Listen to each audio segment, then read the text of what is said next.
Pembentangan belanjawan madani keempat bukan sekadar angka dan perbelanjaan. Perdana Menteri menyatakan sebaliknya merupakan hala tuju untuk memastikan kerajaan terus membantu rakyat tanpa menambah beban hutang negara.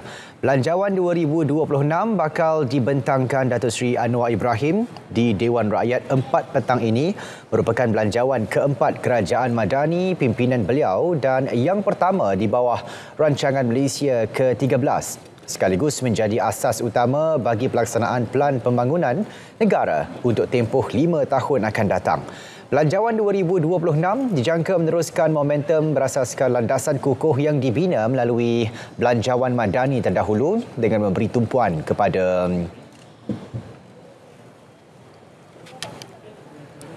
belanjawan madani terdahulu dengan memberi tumpuan kepada 3 tonggak utama ekonomi madani iaitu menaikkan siling pertumbuhan negara, meningkatkan taraf hidup rakyat serta memperkukuh tadbir urus dan reformasi sektor awam.